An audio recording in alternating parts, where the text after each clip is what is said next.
Thank you for listening to Forever Shelfmates. As a small podcast, we rely on word of mouth and ratings to gain new listeners. If you like the show, please be sure to tell your friends, family, landlord, colleagues, anyone who will listen, and leave us a 5-star rating on the listening platform of your choice. Thank you, and enjoy the show.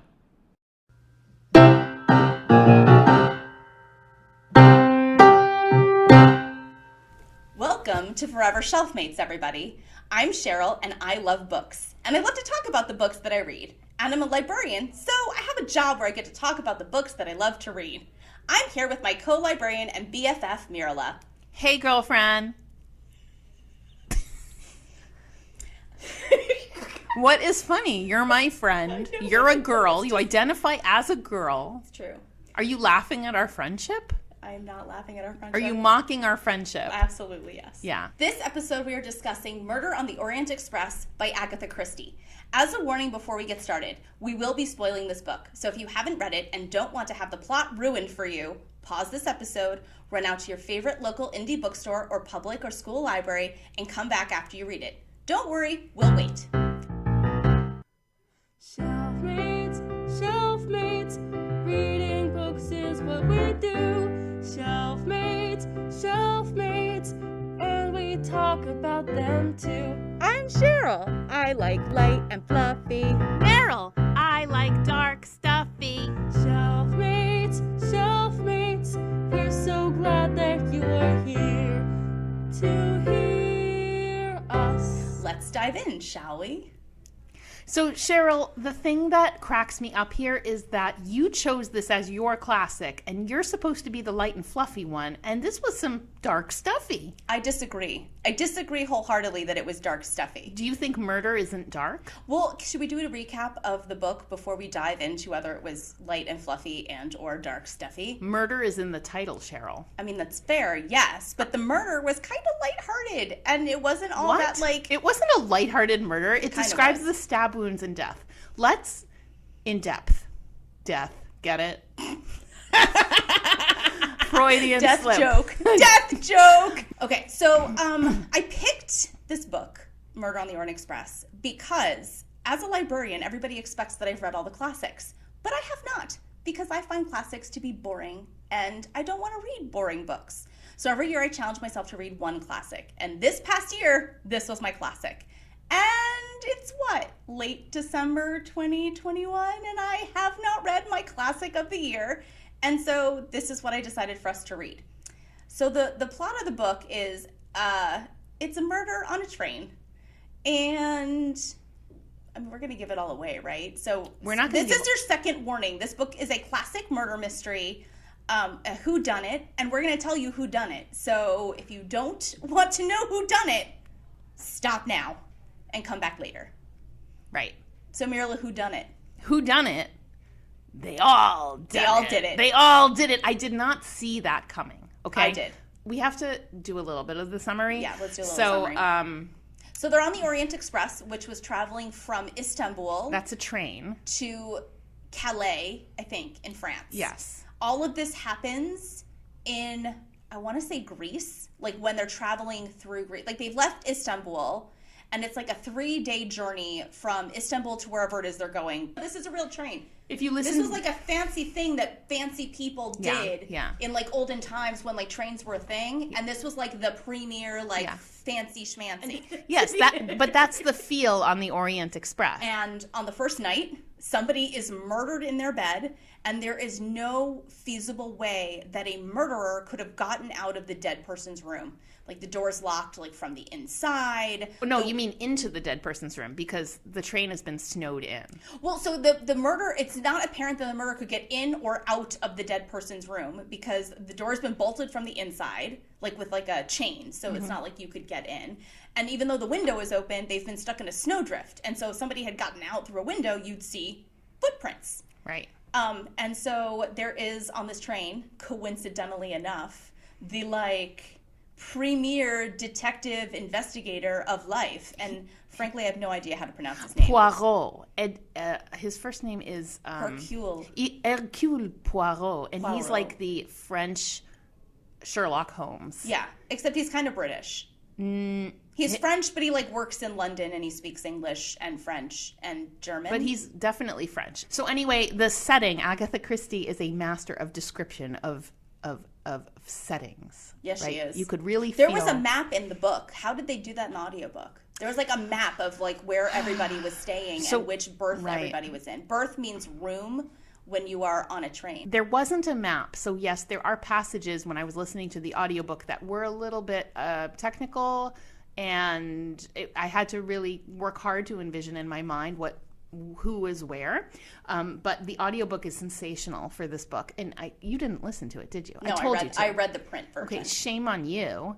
This audiobook, everybody has a different voice. The accents are phenomenal. This was easily the best audiobook version of any print book I have ever listened to. So then go you out. haven't been listening to enough good audiobooks, No, my friend. this was really outstanding, and you missed out not listening to it. So just don't talk to me until you listen to it.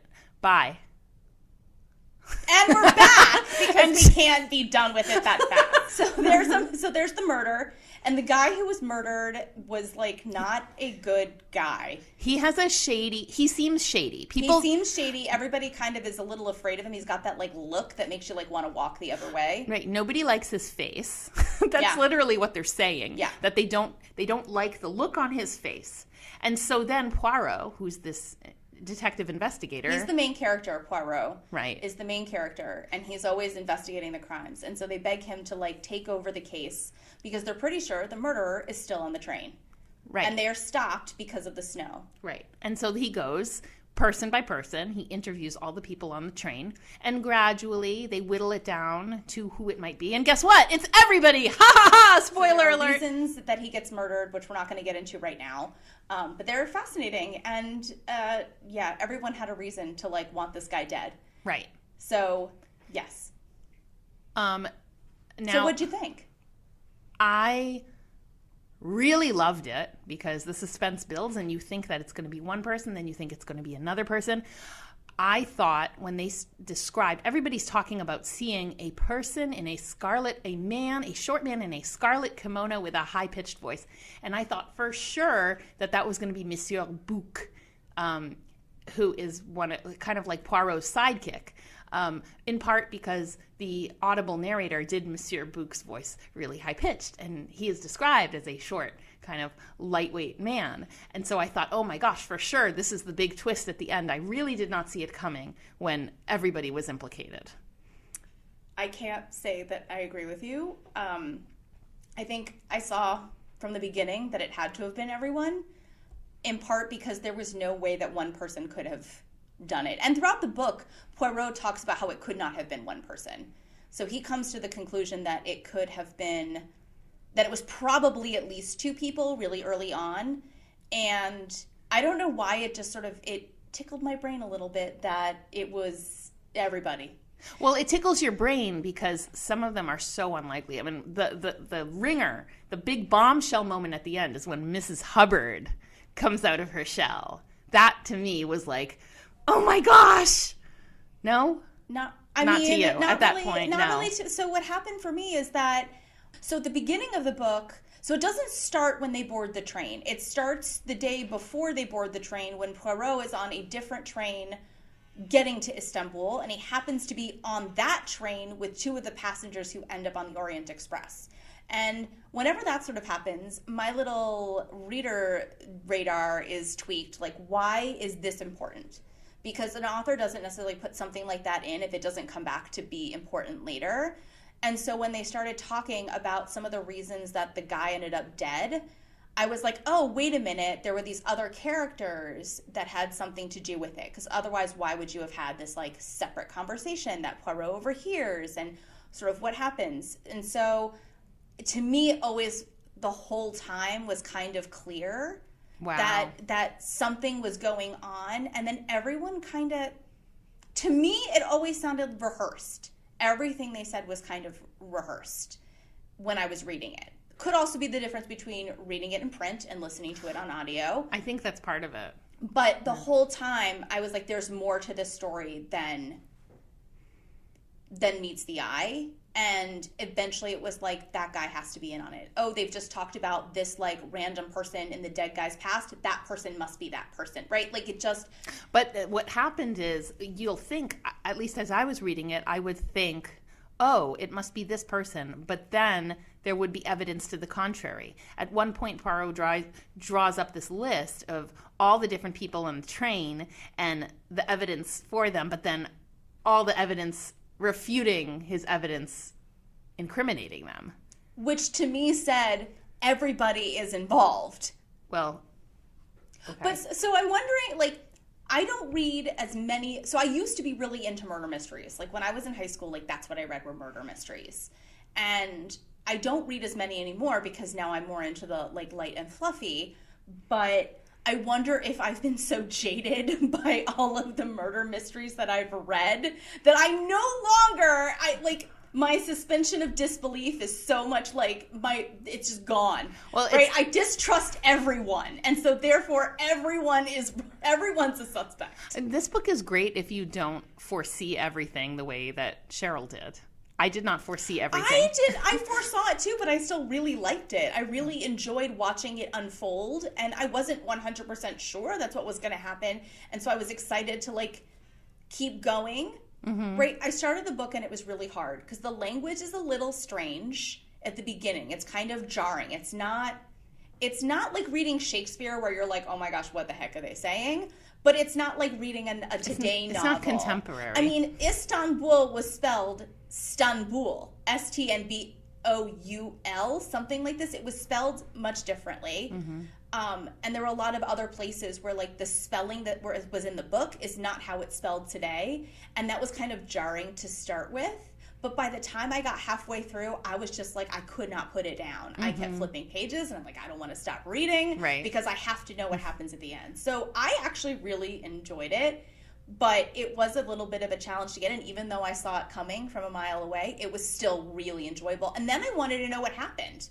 Right. And here's the thing that's kind of funny about a lot of murder mysteries, and this murder mystery was the end where they just divulge everything. That was kind of formulaic. Like there's literally, well, I just think it's a classic. It's not like it's kind of annoying when the last chapter the whole time you're in suspense and you're wondering who did what, and then in the very end there's literally a chapter that says, here's an explanation for every single thing that happened in the book, and here's why. Have you ever seen the movie Clue? The same thing. Yes, but like that's how that's annoying. We discussed how this book was not light and fluffy, but I have to say that in my mind, it was the movie Clue, which is hilarious. And if you haven't seen it, I recommend stopping this podcast right now and going and watching the movie Clue because that is a really funny movie. But there was a murder in this book, and the stab wounds are described. And there's a murder in Clue. Yeah. I'm trying to impress upon you how dark this book is because there's descriptions of the stab wounds, the gaping, bloody holes in the back. That's not light and fluffy. Well, except there were 12 stab wounds, and that's even grosser, CHERYL. There were 12 stab wounds. That's more blood. Except there wasn't. That was part of the problem. That was part of the issue. Did you not? Do you not remember that? Well, no, there is blood, but like it's congealed. It's like jelly. Not as much blood as there would have been if it had been 12 actual stab wounds to a live person. So you see stab wounds that aren't like profusely gushing blood, and then you say, "Oh, this is light and fluffy. This is my jam." No, that's dark stuffy. I'm disagreeing with that respectfully. CHERYL likes stab wounds. CHERYL likes the movie Clue, and she likes stab wounds. So let the record show where Mirele envisioned Monsterpiece Theater / Masterpiece Theater, the serious, focused, dramatic moment of that.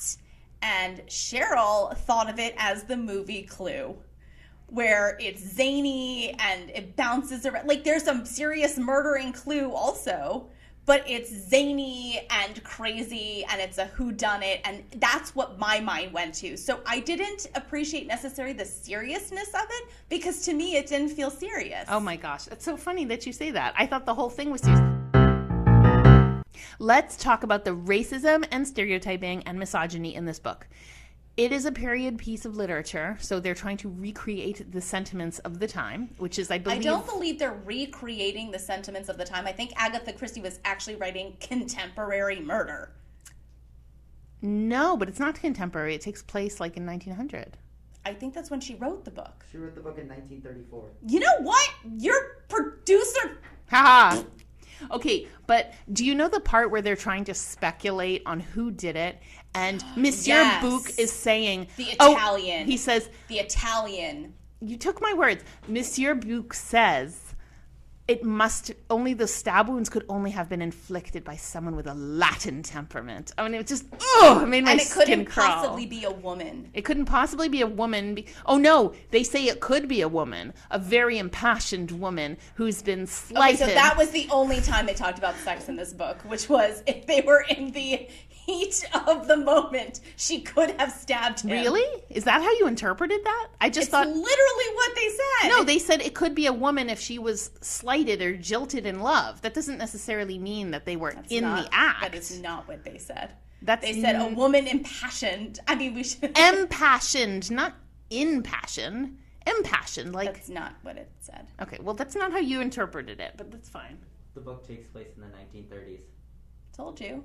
It's a contemporary murder. But yeah, no, and we should talk about the difference between contemporary books and historicals, because there is sort of a misinterpretation that books we read today that happened in the past are historicals, but they are not, because if they are written and published in the time in which they take place, they are considered contemporary.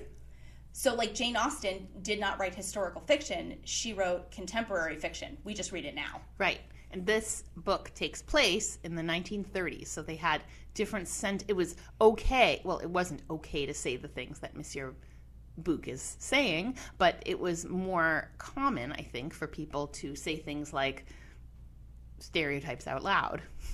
Well, yes. I mean, think about all of the stuff that happened, even in the United States, around immigration, that Jews were sort of persecuted against, Italians were considered foreign.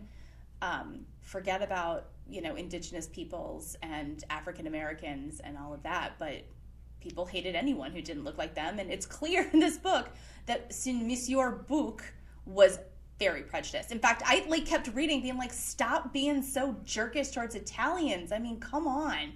Right. And so he kept focusing on the Italian, and that he should interview the Italian. And it's a testament to Poirot that he did not get swayed by stereotypes and prejudice. Right. Although, in the end, we all know that the Italian was involved. Well, they were all involved. No, they were not all involved. One person was not, and I believe it was McQueen. Remember? There's one person who's innocent of all of this. And they say, they resolve it that I thought it was the conductor. I don't know if it was the conductor. I think it don't remember. I remember McQueen being a part of it, too, I think. I don't remember know they were now. suspecting him. One person, I don't remember either, but one person, there were 13 people in the coach and 12 people are implicated. But the ending is glorious, where they all decide they're going to cover it up. And that was funny. That was funny. That doesn't happen usually, where even the investigator's like, we'll just let it slide. Right. We won't, it'll be fine. Yeah. We're just going to say that the guy got away. Yeah. That's I really had to suspend Disbelief for that. Yeah. Who is your favorite character, Cheryl? Oh, that's a great question. Who was my favorite character? Well, besides Poirot, who I really enjoyed because he just had this aura of quiet contemplation. He was very zen. Yeah, he was very zen, and he really took time to think, which when everyone is talking around you and making assumptions and making prejudicial statements and trying to influence the outcome, to sort of sit back and, as I imagine, contemplate and, put your fingers together and look into the middle distance and ponder life, right? I really appreciated that, and that was something that I really enjoyed. But of the passengers and the people involved, I have to say I think my favorite was the princess. Yes. what's her name? Dragomirov. Dragomirov. The names were very difficult to pronounce when you're reading it in print. Right. That would have been really helpful Right. in the audiobook is how do you... No, I take that back. I'm taking that back. You don't like the princess? I do like the princess, but the count and the countess, like really incriminates herself, and the count is like, oh, I'm going to make this go away. And like tampers with evidence. Yeah. No. Like, that's love. That's love. Yeah, that's what I thought. He's looking it up on Wikipedia, What? and it's the only passengers not involved with the murder are Monsieur Bouc and the doctor. Everybody else is involved. The doctor. The doctor, the other guy that Poirot is in, like, the three of them are the triumvirate of investigators. But Poirot was not in on it. Right. But he knew about the case.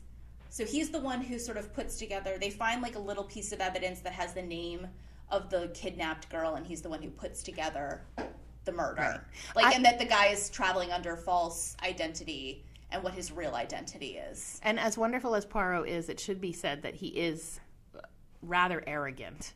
He assumes that everybody else should be coming to the same conclusions as he does. When his colleagues, Monsieur Bouc and the doctor, are not on his wavelength, he'll say things like, well, how have you not arrived at this conclusion? It's obvious. He does that a lot. It started to irritate me. But he's talented. As any man who is full of himself might. Right. And he is full of himself. But we like him because he is the hero of the story, undoubtedly. And Princess Dragomirov, the audible version of her voice is amazing. She sounds like a frog, a large frog with a Russian accent and a deep, deep voice. You will give me the mineral water. It was really well done.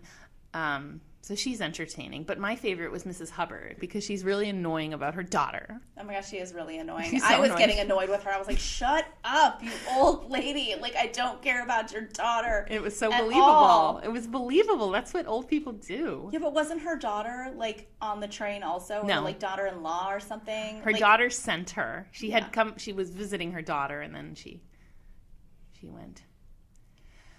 Yes. Yeah. I don't know what else we have to say about this book. I like Agatha Christie murder mysteries. I read And Then There Were None. That's also good. And so this is good too, and it was fun. For a classic, I want to see the was- movie. Oh, we should There are watch the movie. there are a lot of versions of the movie, and I want to see the There movie. was a recent one, too, that had, like, 2017. Yeah. 2017 is the most recent one. Yeah, I heard that was really good. We should have movie night, Cheryl. We should have a movie night. We should do a podcast where we're watching the movie, and the podcast is our verbal reaction to what we see on the screen. Or when this episode airs, we should do a live tweeting or live Instagram something of watching the movie. Right. Which would be even cooler. Maybe. Maybe. Maybe not. Yeah. I'm not that tech savvy. I'm not that social media savvy. You're not as savvy as Poirot, is what you're saying. I mean, do I think that I could solve the murder on the Orient Express? No. I don't think I could. Right. Now, let's play a game. Which celebrity that. is Poirot? Which Well, but modern day they've made celebrity? movies. They've made movies Oh, with the darn. modern day Poirot. Which politician is Poirot? Forever Kenneth Shelf. Branagh. Kenneth Branagh. Yeah. Do you know Obama has some Poirot tendencies when he was Maybe. president? That kind of contemplative, Linus-like character. What are you looking at?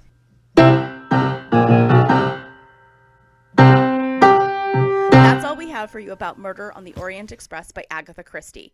Be sure to check out our next episode when it gets released on May 15th. See you next time. Forever Shelfmates is produced in collaboration with an incredible team. Our logo was designed by Mirele and Miriam Goldell. Our theme song was written by Mirele and Noah Osofsky and was performed by Abby Chessman.